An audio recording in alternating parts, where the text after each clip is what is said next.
What is going on, everybody? Welcome back to episode 14 of The Final Whistle. I'm Danny Erb, joined alongside my guy, Nathan Osler. And today we got a good episode. We're going to go over some predictions for upcoming week 7. We've already been through 6 weeks of the NFL. Dude. That's crazy. Crazy how It has fast it's going. flown. It has flown. It feels like last week I was prepping for week 1, drafting my fantasy leagues. We're almost halfway through the season, almost. I hate how fast it goes. It's every year. Flies. It's I that. know. It's like that with college football too. Yep. People are already getting bowl bids. It's crazy. I hate it too because I want it to last forever.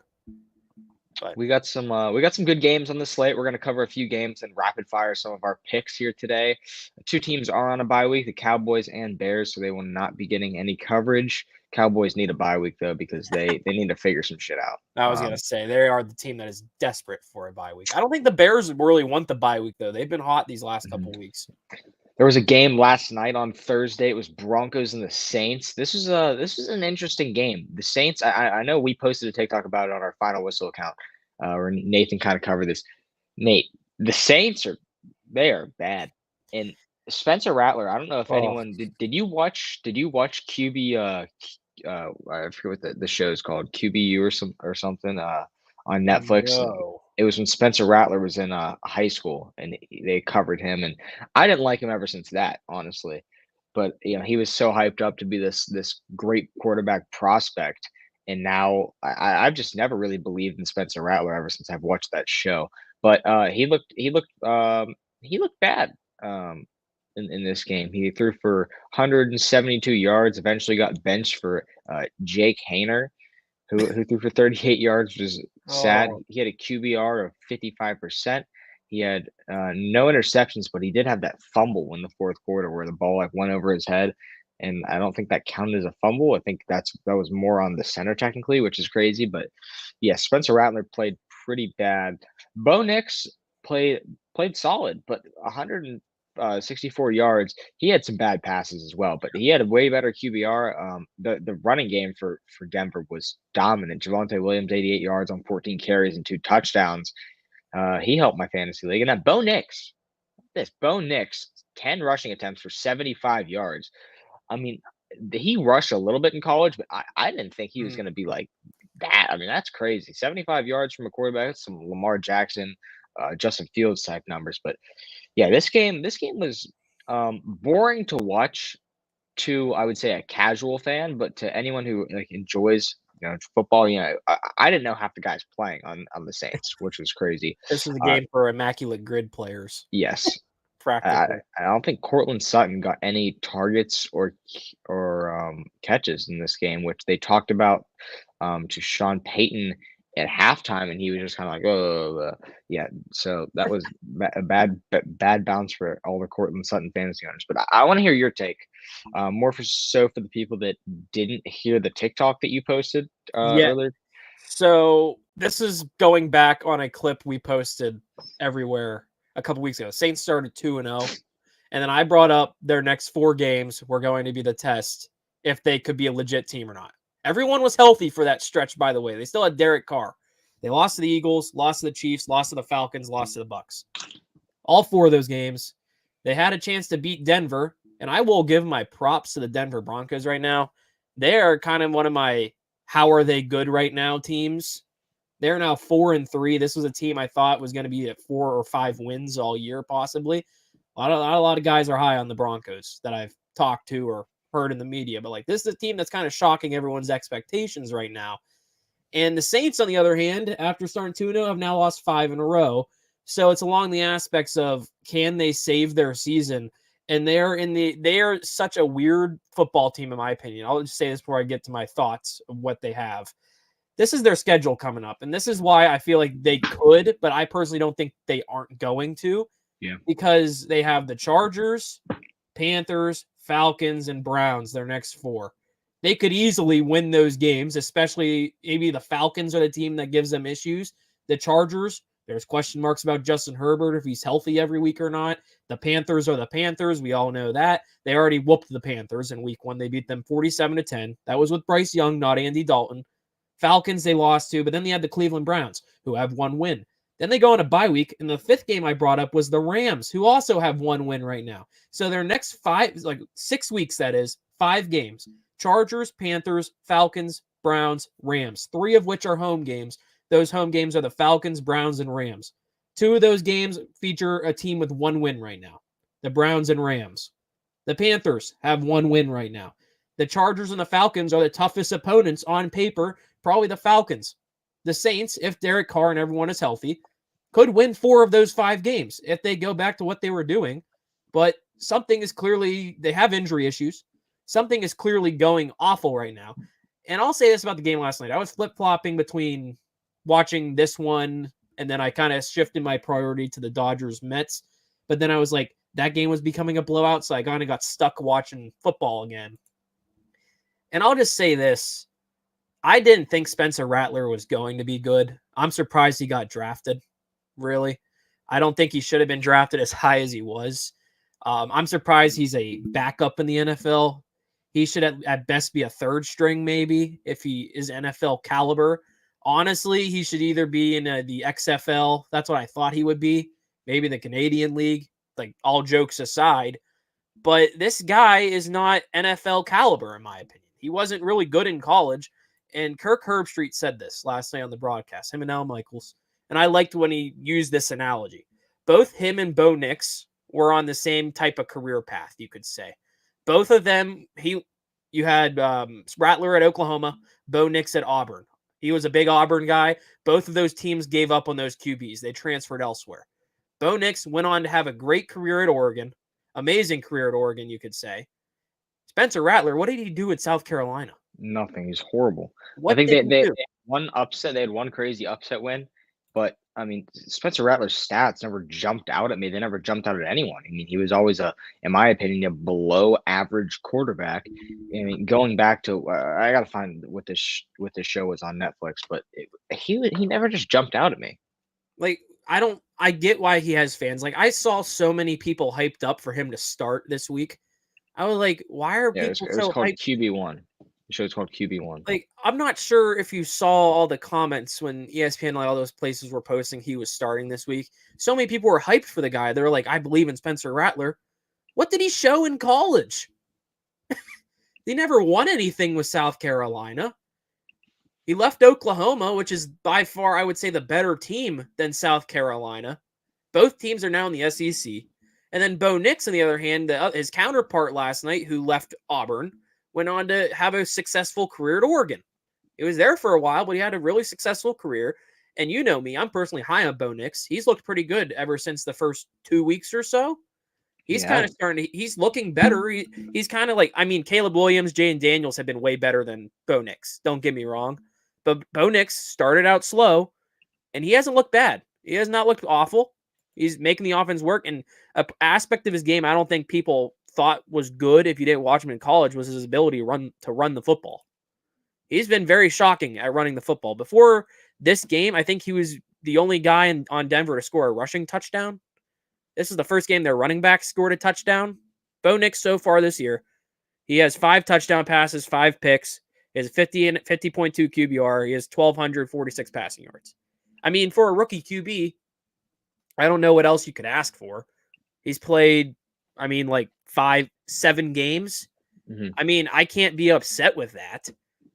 I also found something else out, not to cut you off, but if you know how we did clips before, we shared like the highlights while we were talking about them.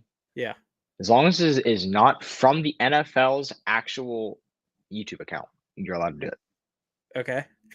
So what'd you find out? Just I looked it up. I was looking it up, but yeah. So if we want to throw on highlights, we are able to for like Spencer Rattler or someone. Ah, interesting. Well, go ahead. Sorry. No, you're good. You're good. This game, I'll just say it, and I just went on a Bo Nix tangent out of nowhere because I think he gets a lot more. He's been a solid rookie QB. He hasn't blown everyone out of the water, but compared to like the Saints, they're in trouble right now. And I guess the story of the day is the Saints are in a situation. They have those upcoming 5 games. They could easily win 4 of those, maybe 3 of those. And I don't know if they're going to. As long as Derek Carr is unhealthy, they are going to be in trouble. I don't think Spencer Rattler should be their backup QB. A guy like Ryan Tannehill is still out there. You brought him up when the Packers lost Jordan Love. I remember us talking about that weeks ago. And they ended up sticking with Malik Willis. And you know what? It worked for them. But you were a big Ryan Tannehill fan for him to go to the Packers. I was a fan of him to go to Miami. And he's still sitting there as a free agent. So, like, personally, I am very curious of how the Saints are going to regroup after this game, how they are going to regroup in the coming weeks. They have the Chargers up next. And, like, before we go to the next game, like, I'll just ask you the question and we'll just move on. Do you think the Saints are legit still, or you think they're toast? No, I mean, they had a really good first 2 weeks. It was some of the best 2 weeks of football we've seen out of a team. And they've imploded. And sure, that is a huge part because of injuries. They've lost half their damn roster due to injuries. I mean, the only one that's left is Alvin Kamara, knock on wood. But they've just had a bad beat when it comes to injuries, honestly. I think that this team, when healthy, is not a bad team, but it's not a contender like some people were saying, and like I think I might have even said after week two. The defense isn't necessarily there enough. It's solid. The Saints defense is always solid every year. It's going to be. It's just kind of their culture.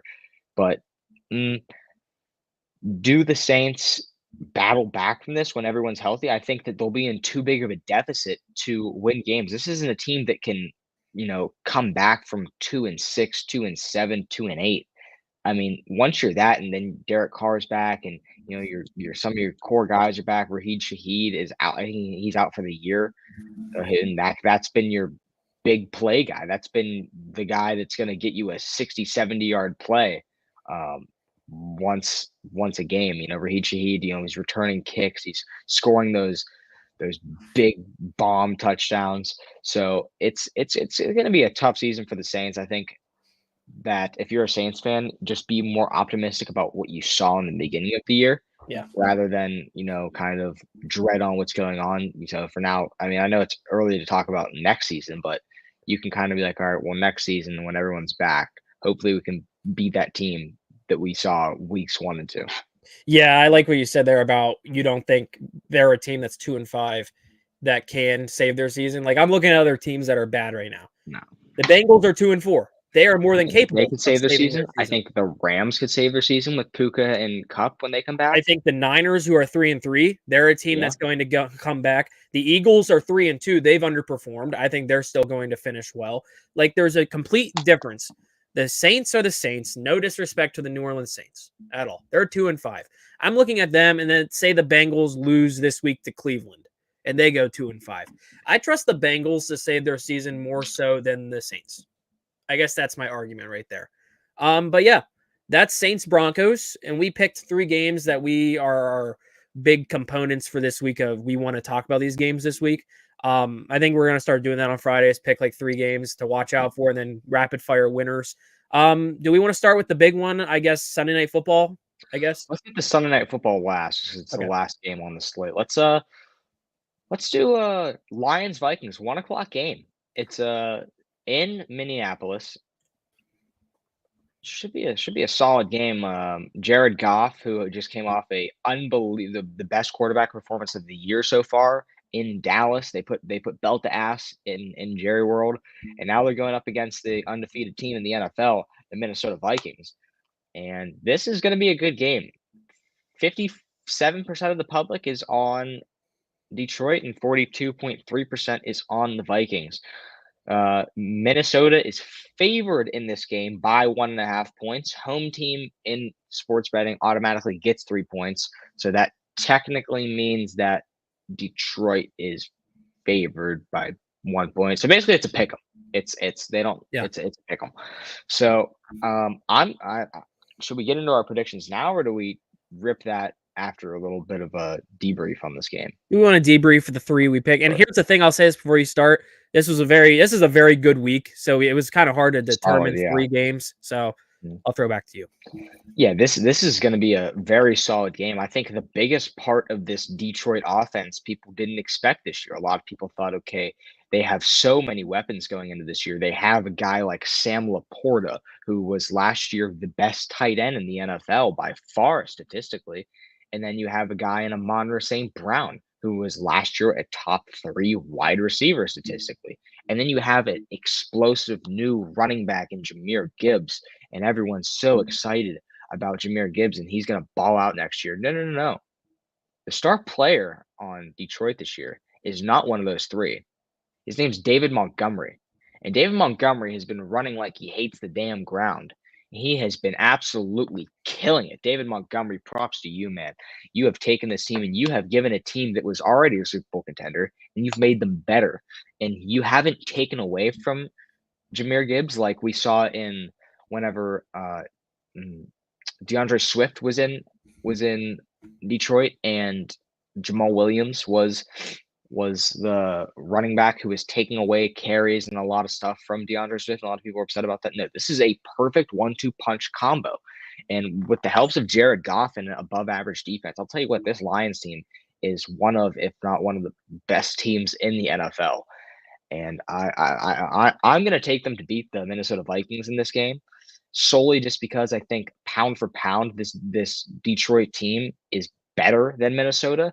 I think when it comes down to it, they haven't made the mistakes in these games. Sure, they have 1 loss and Minnesota has no losses, but Sam Darnold is due to Sam Darnold at some point, right? And, you look at Minnesota, they have Justin Jefferson. They don't have Jordan Addison. Aaron Jones has been mediocre, and TJ Hawkinson's still not back. I'm not sold on the offense yet. The defense is the biggest part of this Minnesota team. It's been hands down the best defense in the NFL so far. It's been them and Denver. Denver and Minnesota. No one thought they thought they were going to be bad teams this year. Who would have thought that that's the 1 and 2 best defense in the NFL? And you can interchange them. It's debatable but those are the 2 best defenses in the NFL right now. So I think that it's safe to go Detroit here, just because of I know Detroit's going to put on a show. Every week I'm kind of like, okay, is this the week that the Vikings are going to crumble? If not, like, I don't trust the Vikings yet. I can't. If Sam Darnold's going to be the guy like Jared Goff was, where he was on his way out of the NFL, then he finds a team and now he's a top 10 quarterback again.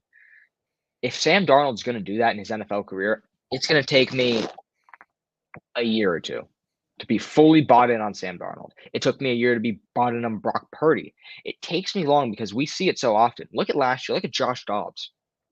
Josh Dobbs came in, lit the world on fire in Arizona. Had 3 bad games, got traded to the Vikings. Lit the world on fire for his first 2 games with the Vikings. Then was horrible, right? It's not necessarily about a quarterback coming in and then being good. It's about the other team doesn't have a game plan for that quarterback because they haven't seen enough film on him yet. I think after 5 games, teams start to have enough film on Sam Darnold to where he's going to be back to seeing ghosts. Yeah, I liked all your points right there, and I'm with you for this one. I guess you kind of took some of the words out of my mouth. I'm going Detroit with this one, and I liked what you said about Sam Darnold. I will compliment all he's done this year. The Vikings have shocked me. Personally, I thought this was going to be the worst team in the NFC North. I thought this team was not going to be good, and I looked at that just because of the quarterback play. And the first couple weeks, he's been an MVP candidate the way he's played. But we know what Sam Darnold has done, and we haven't seen a whole really good year out of Sam Darnold. We haven't seen it for long periods of time. And at some point, Minnesota will probably run into a brick wall, and hopefully it doesn't crumble their season down to the ground. But I think Detroit is going to be that brick wall. And I think Detroit's going to be playing with more so of a vengeance this week just because they just lost Aiden Hutchinson, their star player. I think they're going to show up for their guy, their best edge rusher, a guy who was in my Depoy of the year, Depoy considerations, Aiden Hutchinson. I'm a big Aiden Hutchinson guy, and that happens. He gets surgery right after the game in Dallas. I think it might happen right during the game, right after having it, straight to the hospital. They lost one of their big names. They lost one of the guys they look up to, a lot of those guys on the defense. And I think they're going to be playing their hearts out for him. Jared Goff coming off of a massive game. You brought up David Montgomery. He's been the unspoken star of Detroit now. Looking at his stats, 75 carries, 351 yards, 6 touchdowns. He's looked very decent. Jahmyr Gibbs, very decent. It is literally a 2-headed monster. I wasn't expecting David Montgomery to be this good. I knew he was okay, but I didn't think he was going to be putting up monster numbers this year for Detroit. And then Jamison Williams, Amon-Ra St. Brown. St. Brown started out slow like the first 2 weeks, and then he gets in the end zone. Now he's been on fire. Jamison Williams, 3 touchdowns alone. I mean, the Vikings still have Justin Jefferson. They have Aaron Jones, I guess. He is questionable. Sam Darnold's been able to make it work with that offense.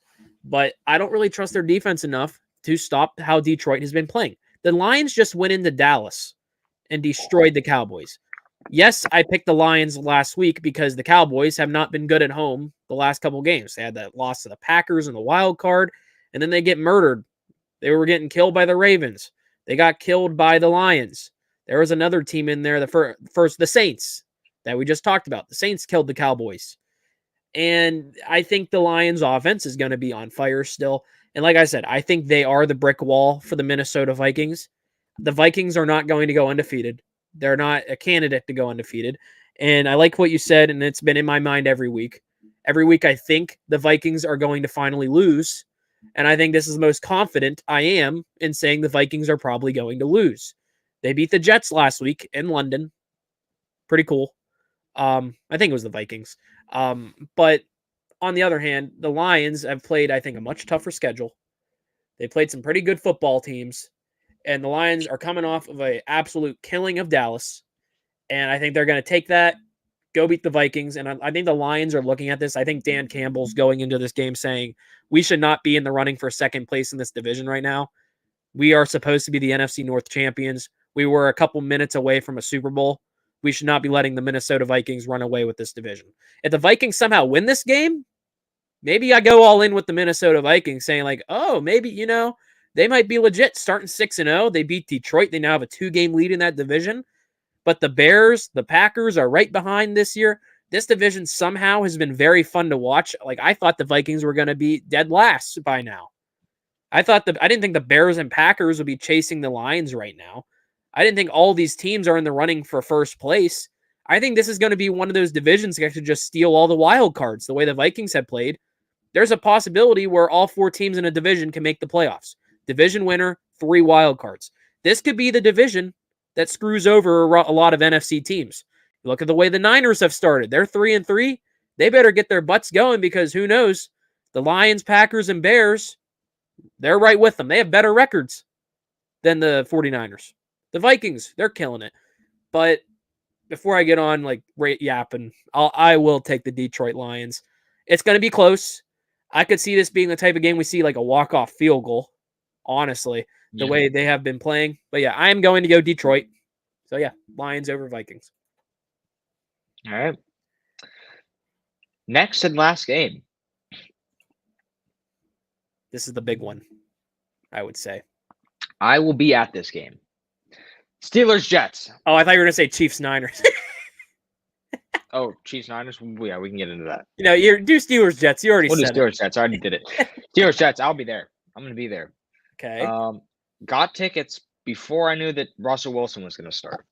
So it is now confirmed as of today, I believe, that Russell Wilson will be the starter. And Tomlin hasn't officially confirmed it, but I think George Pickens kind of said it. I could go on a whole thing about this, so I'm going to do that right after you go. But I'll let you go off. Go for it. No, I didn't want to cut you off. I'll go for a while. George Pickens basically kind of leaked that Russell Wilson is going to be starting. He said that, he's done extra reps with Russ this week because he's going to see that in a game. So Russ is definitely starting. Again, I don't think it's fair to Justin Fields, the way he's been playing, to start Russell Wilson. But then the devil's advocate in me, I have to say, well, Mike Tomlin said in the beginning of the season that Justin Fields is going to play until Russ is healthy. Russ is now healthy. So Tomlin went back on his word. I don't think so. You know what I mean? Because Justin Fields hasn't been playing good enough football to where it's like, okay, no. We have to keep him in, right? He's playing good. We now know that if Russ goes down, we have a solid quarterback that can win football games, that can do it all. I think people were just excited because Fields could rush, and when Broderick Jones decided to just not block, then Justin Fields could run up the middle. That was always cool. But again, Tomlin did say that when Russ is healthy, he's going to play. He said that week 1. You know what I mean? So whether Fields was 5-0, whether Fields, had the best stats and was leading every category, I think that it was always the plan for Russ to come in. So that's where I'm kind of not that upset about this. I was taking a very big liking to Fields, and it feels weird to disrupt, your quarterback play at this point in the season, because now Fields is a guy who we want to re-sign at the end of this year, and he's a young quarterback, and he has potential to be a franchise guy. But that's my kind of thoughts on the quarterback situation. I'll get into this game as a whole. Jets made a big splash this week. They trade for Devonta Adams, who is now magically healed from his hamstring injury. So that is mysterious how that happens. But Adams is perfectly healthy. Rodgers, who just came off a bad loss last game. Honestly, that game against Buffalo is a game they should have won. They had 2 or 3 missed field goals that would have won them that football game, but they missed field goals. It was very windy. So that was a Jets team that looked good last week. They're 2-4. Steelers are 4-2. This is basically a pick 'em, right? This is a pick 'em again. 49% are on the Jets, 50% are on the Steelers here. So my prediction, I really don't want to say. I really don't want to pick a winner for this game. My head says Jets, right? Head says Jets, heart says Steelers, because I'm a Steelers fan. I think that the Jets they're hungry for a win. And, dude, think of that receiving core. Garrett Wilson is your wide receiver 2. There's not a lot of cornerback 2s in the league that are going to guard Garrett Wilson, And then you got Breece Hall, who's an elusive running back. He's a pass-catching running back. Steelers aren't going to be able to, stop the Jets on a 3rd and 3 or a, 2nd and short. It's not going to happen enough. And I think Russ's first game back, there's just too much pressure for Russell Wilson to go in and win this game. And this is me as a Steelers fan saying this, that if I was betting money, which I'm going to, and I'm not going to bet with my head, I'm going to bet with my heart, I would bet Jets. You know what I mean? If I wasn't a Steelers fan here, I'm betting Jets. I'm betting Devonta Adams to go off, because think about Rodgers and Adams in Green Bay. It was hands down the best receiver quarterback duo in the NFL. Adams won Rodgers 2 MVPs, and Rodgers turned Adams into the best receiver in the NFL at the time. So I think their chemistry is just going to be back. I mean, it would be like Ben and AB for us Steelers fans. When they come back, you don't need to practice together. You guys already have so much chemistry. So as much as it pains me, I think I'm going to go with the Jets in this game to win this, just as, my head. But, if you ask me off a podcast and off when I'm talking about sports, I'm trying to be serious, I'm going to tell you that the Steelers are going to win this ball game. Okay. I'm about to say some crazy stuff. Oh, let's hear it. I went about this on Tuesday. Tomlin dug his grave himself. Yep. He put himself in this situation for the Pittsburgh Steelers by saying Russell Wilson was going to be the starting QB when Kenny Pickett was still in town before Justin Fields came. There's no way Mike Tomlin did not know Justin Fields was coming to the Pittsburgh Steelers. There is no way Omar Khan did not tell him he was not going to be a Pittsburgh Steeler or was trying to get Justin Fields to be a Pittsburgh Steeler. Mike Tomlin was a big fan of Justin Fields out of the NFL draft whenever he was coming out of Ohio State. We all know that. It was all over social media, and they did not have the pick to do it. They were, of course, in the 17 to 20 range because they never want to fully rebuild, which, you know what, I can't complain about, but at some time they are going to have to rebuild at some point and be bad maybe a year. And here's the thing about the Steelers that this is the even more frustrating thing about this whole situation. Tomlin will still not out of his mouth say who is starting this week. Any other team, like the Saints, we're starting Spencer Rattler. There's no shame in that. They came out and said, we're starting Rattler this week. There you go. Why does it have to be a guessing game with Mike Tomlin and like the Steelers? Why? I'll say this very quick. I don't want to cut you off. I think that the only reason that they're saying that is because preparing for the Steelers as the Jets coaching staff, you are either preparing for a mobile quarterback or a pocket passing quarterback. So I think him not letting the media know exactly is a slight competitive advantage, but go off. I think, though, there's no way the Jets don't know it's Russell Wilson. But here's the thing. You have your own players saying who's starting. Every one of the fans knows who's starting. It's going to be Russell Wilson. And he dug himself a hole with this one when he said that at the beginning of the year that Russell Wilson was going to start before knowing Justin Fields was happening, even though he definitely knew it was happening. If he never said that, people aren't mad. People are not mad right now because Fields has played pretty good. He's won me over. And in no other team you see you get rid of the hot hand. You never do that. He's 4-2. They're winning football games. And I was a big proponent, that is, of Russell Wilson coming here. It just made sense. It was all over the news whenever the whole rumors he was leaving. Everyone said Pittsburgh Steelers because at the time it was Kenny Pickett, Mason Rudolph, Mitch Trubisky. Russell Wilson, in my opinion, clears all three of those guys. And you bring in Russell Wilson. I'm like, okay, we have a solid QB for a year. Bridge QB. You bring in Justin Fields. It's like, oh, this is the guy definitely for the future, I think. I think he has more upside. And then this all comes out that Fields starts. Russell Wilson can't. He gets beat up by a training sled at training camp. Who knew that would be his biggest opponent this year?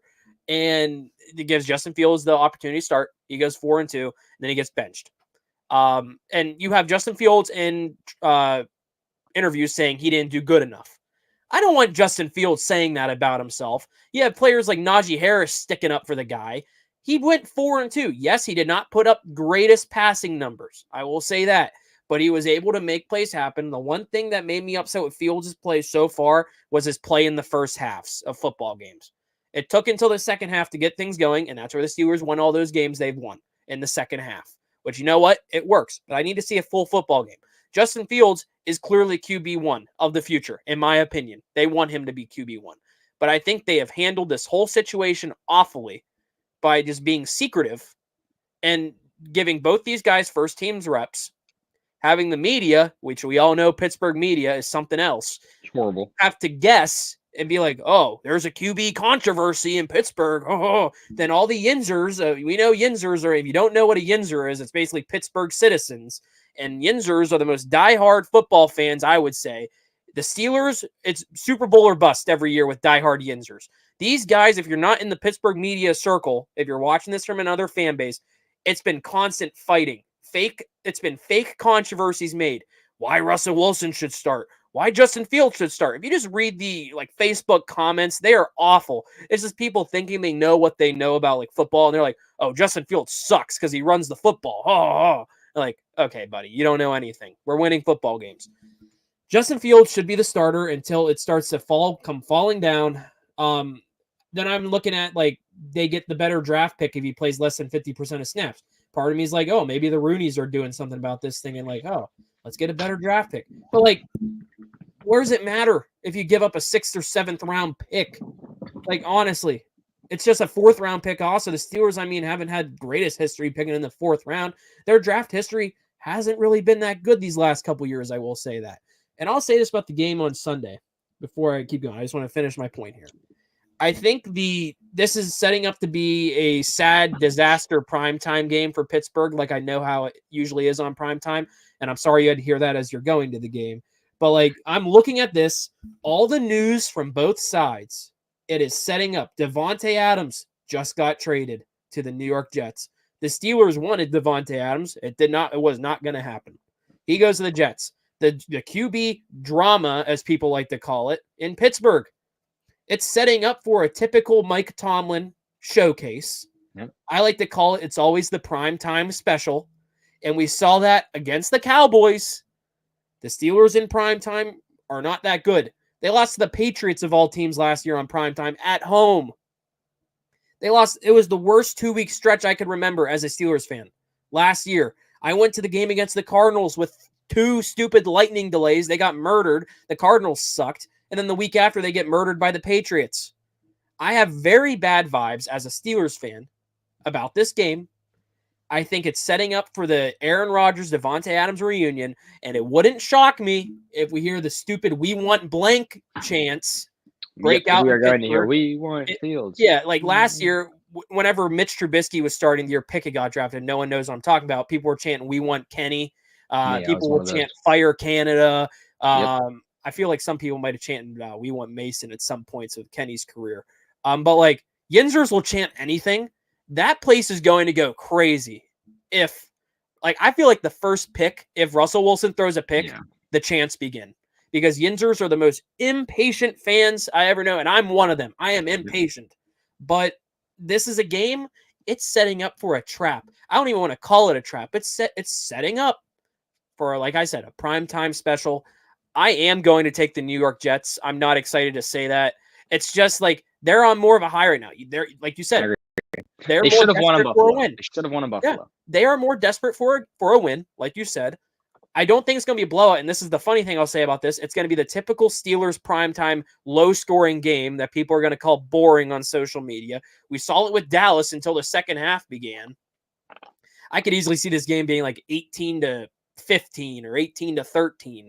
It's going to be an ugly game. Like Aaron Rodgers, what's getting me like the hope in me as a fan, he hasn't played the best, but now he has a better wide receiver. They're practically driving Mike Williams out of town. I think Mike Williams might honestly be a Steeler in the next coming weeks. But that's a story for another day. But yeah, I guess we both got the Jets, and we'll get through our rapid fire predictions after our next game. But I'll go Jets. Sucks to say, but you want to do the preview on our next game here? Yeah, let's do Niners Chiefs. This is, I think, a big one. Do you want to start, or you want me to start? You can start it off. So Chiefs 5-0. They're still undefeated. They lost Rashee Rice. I'm actually grateful they did not get Devontae Adams like we brought up a couple weeks ago. It would have been awful for the league. The Niners are 3-3. They've been upsetting this year. They have so many injury issues. They still don't have Christian McCaffrey. This is a Super Bowl rematch. I think this is always one of the most exciting matches of the year. Usually we get these Super Bowl rematches during the regular season. These two teams have already met in the Super Bowl twice in Mahomes' tenure as the QB of the Chiefs. The first time he faced Jimmy G, and that last time he faced Brock Purdy.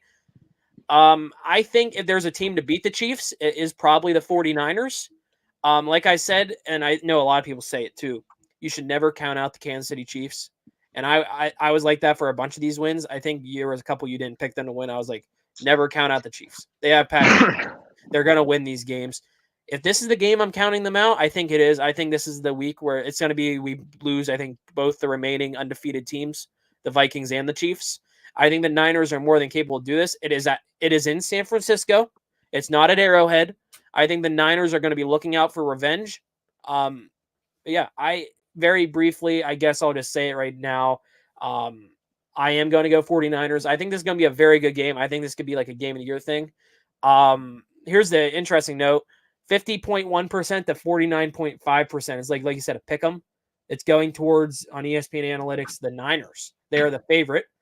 That is really, really crazy to say. The Chiefs are a plus 105 money line. So you can make some money if you want to pick the Chiefs.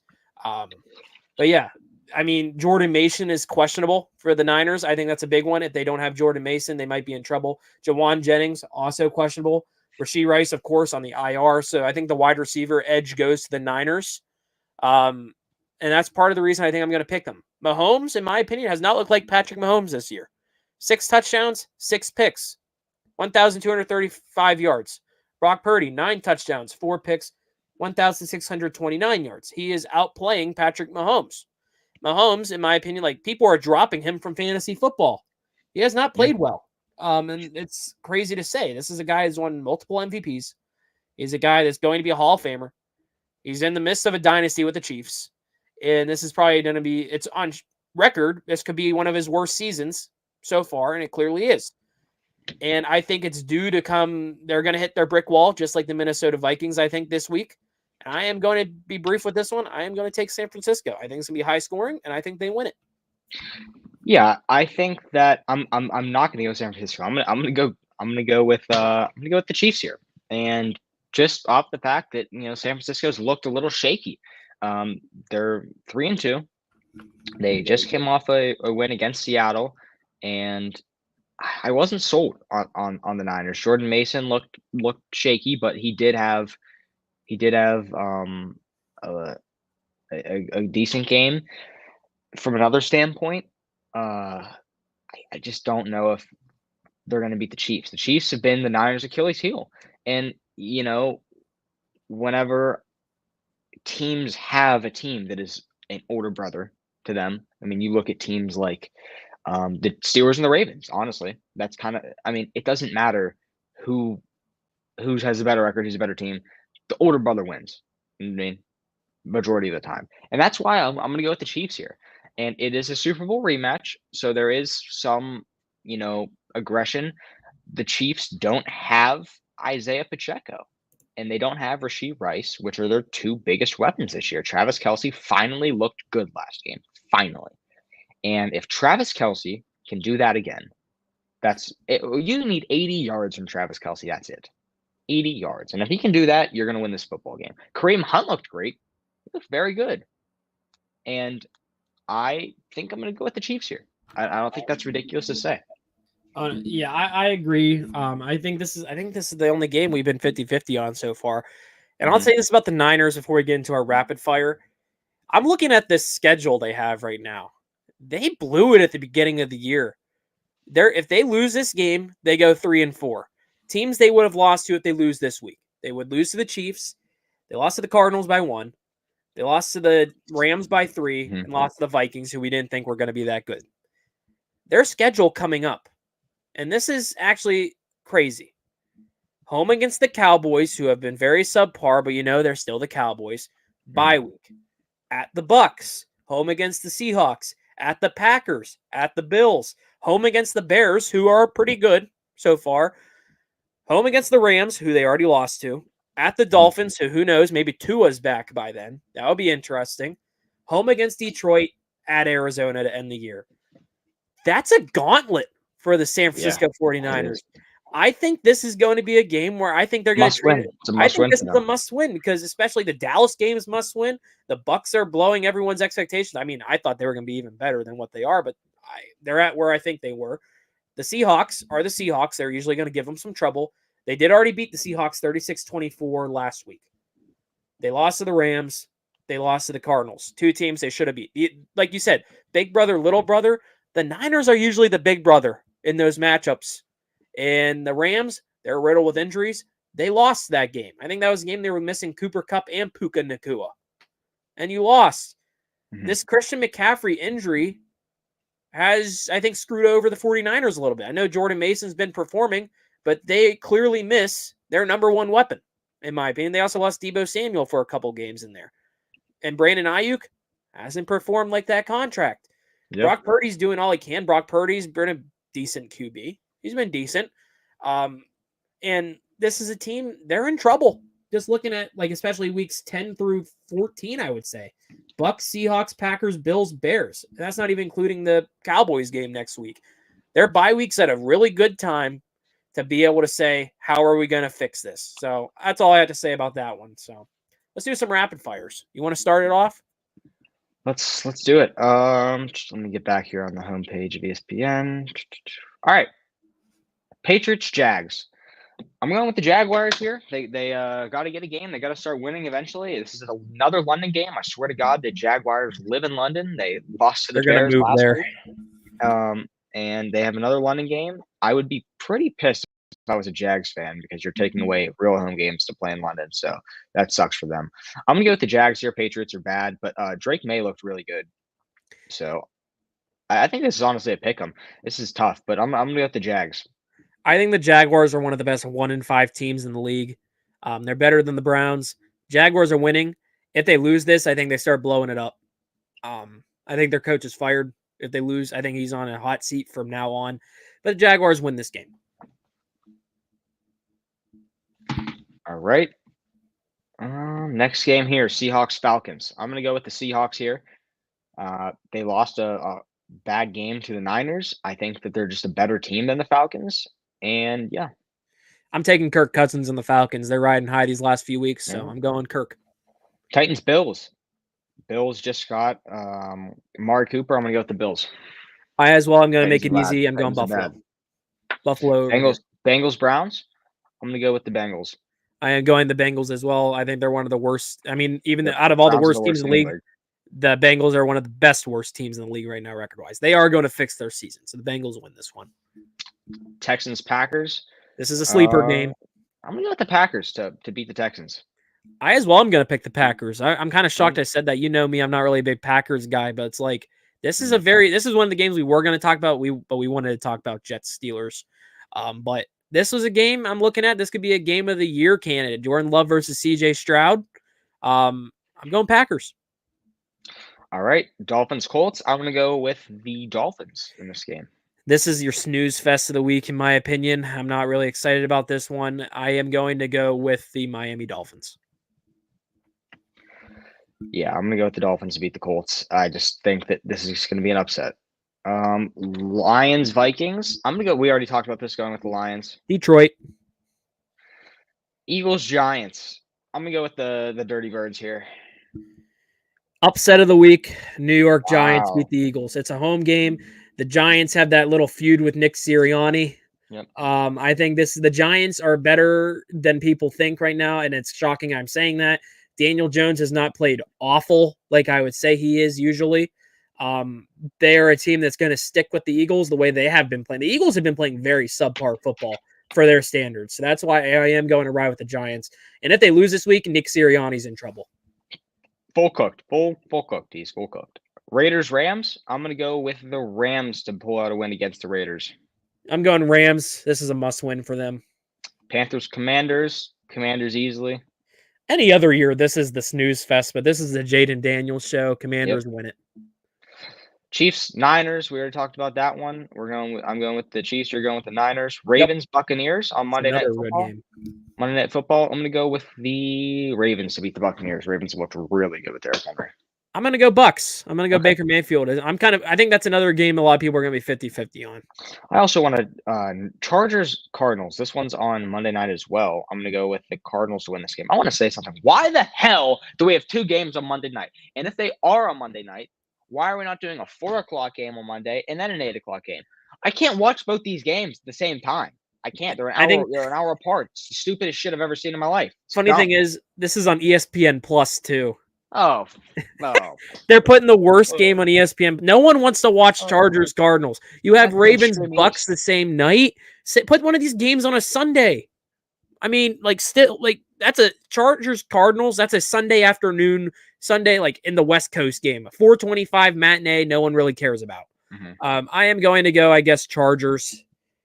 Cardinals have been. I mean, we were both really high on Arizona. They've been really subpar these last few weeks. It kind of sucks to see, but I'm going Jim Harbaugh on the Chargers. All right. That was our picks. Let's get a Weddle real quick. Yep. Unlimited. And then we'll do our final segment.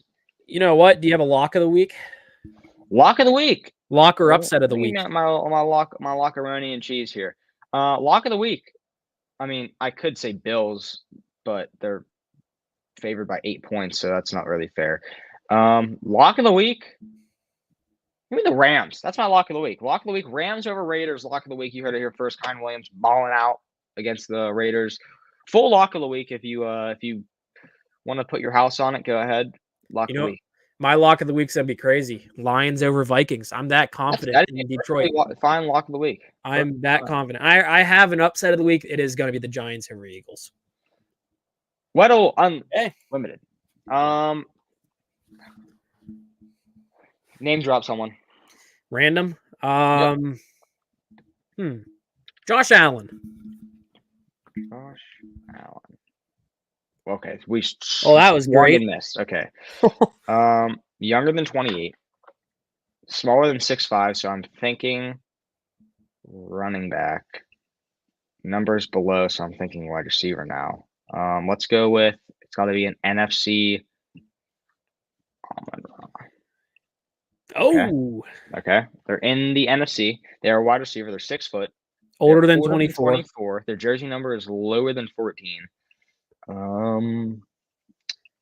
NFC South. Who's in the NFC South? Chris Godwin, Mike Evans. I don't know how old Godwin is. I think Evans is older, definitely. Try Godwin. Yeah, he's 28. Yeah. It's in the NFC West. Who's the NFC West? It could also be NFC East. Don't forget about them. Wait. It's not Devontae Smith, is it? Is he older than 24? Because I know he's smaller for the Eagles. Ew! You're him. I don't know how I listen. I pulled that out of. I just know Devonte Adams is really small. That was I was fire. I was worried about his age. That was fire. That came out. Wow. Okay. How about Dang. that, How about that? Devonte? We've not lost a Weddle yet. That was Jeez. fire, dude. Let's How about go. that? All right. Well, new game show. Nathan has an idea here. We're gonna rip it, and then that's gonna be it. So I don't have a PowerPoint like we usually do. Mhm. It's just on my phone. We like to talk about Mike Tomlin a lot on this show, and everyone knows he says the most random things. They're called Tomlinisms. I'm gonna give you a list of quotes, either by Mike Tomlin, from movies, from other coaches. I didn't make any up. Maybe I'll make one up as I go.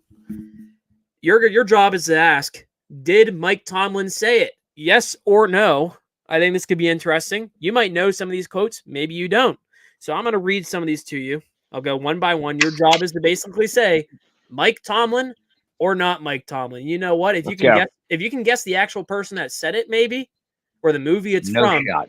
Okay. I'll give you bonus points. All right. Okay. Number 1. Never say never, but never. That was a Mike Tomlin quote.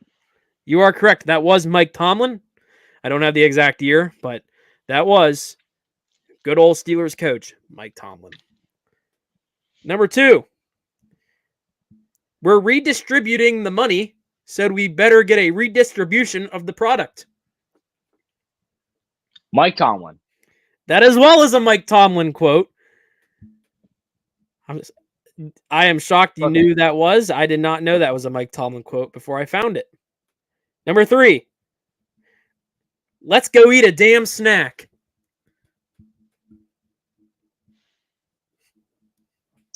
Let me go with Mike Tomlin again.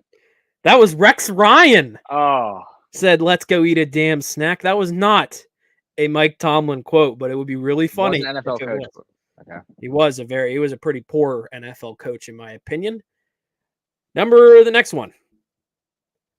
Let's see. You're going to eat lightning, but you're going to crap thunder. That's got to be from Cars. That is from Rocky. You are correct. It wasn't Cars, but it's not Mike Tomlin. Okay. You're going to eat lightning, but you're going to crap thunder. Definitely something Tomlin would say, in my opinion. Oh, goodness. I don't subscribe to that hocus pocus. Mike Tomlin. That is easy. That is a Mike Tomlin quote. Very good guess right there. We're flying through these things. Okay. Next one. I expect guys to make routine plays routinely. Mike Tomlin. That is also correct. That is a Mike Tomlin quote. All day. It's all day. Okay. You got 5 more left. And you've only missed 1, I think. On him. Okay. Let's see here. I'm in favor of it. I feel like this is too easy to be a Mike Tomlin quote, so I'm going to go not Mike Tomlin. That is correct. That was John McKay about his 0-14 Buccaneers at the time. Wow. He said, I am in favor of it. He was basically asked around the lines of, how's the play been so far? Okay, 4 more. Got red paint, you paint the barn red. That's not Mike Tomlin. It was Mike Tomlin. Wow, that's crazy. Got red paint, you paint the barn red. Mike Tomlin said that line. Okay, here we go. I'm a man. I'm 40. That's not Mike Tomlin. It is a Mike. It's Mike Gundy. It's an NBA quote. I'm a man. I'm 40. Okay, you got 2 more left. My job as a coach is to make good decisions, not to go block and tackle. I don't think Tomlin would say that. Are you sure? Yes. Well, you would be correct. That was Bill Belichick. Yeah. He said Mike that. Tomlin's not that much of a prick. He wouldn't say that. And here's your final one. We're still squirreling those nuts. That's got to be Tomlin. You would be correct. That was our good old friend, Mike Tomlin. My personal favorite quote. We're still squirreling those nuts. How many you missed? Like 2? Like 2 or 2, maybe 2. How about it? That was That's our fire. first installment Great of segment. That was fire. I like that segment. Was it Fun name. Tomlin or not? Tomlin or not Tomlin? If you were playing along, keep your score down below. Let us know how you did. Well, that's all we got for today. A little bit of a shorter show today. I know you got to get off to call some games, but 55-minute show, not too bad. Thank you all for whoever tuned in. We didn't have any chats today, but hopefully you guys get buzzing on YouTube in the comments. Drop some comments below. Let us know what our segment should be, because next episode will be Top 5 Tuesday. So we got to figure out the top 5 for that. So if you're in the comments, YouTube, let us know what our Top 5 Tuesday segment should be. If not, we'll just figure one out. Yep. But yeah. Until next time, thank you all for fun. watching. Make sure to like, comment, subscribe, turn your notifications on, follow us on TikTok, on Instagram, YouTube, so you can get our shorts and everything. But yeah, thank you all for tuning in, and we'll see you guys next time. Yep. See y'all next time. See you on Tuesday.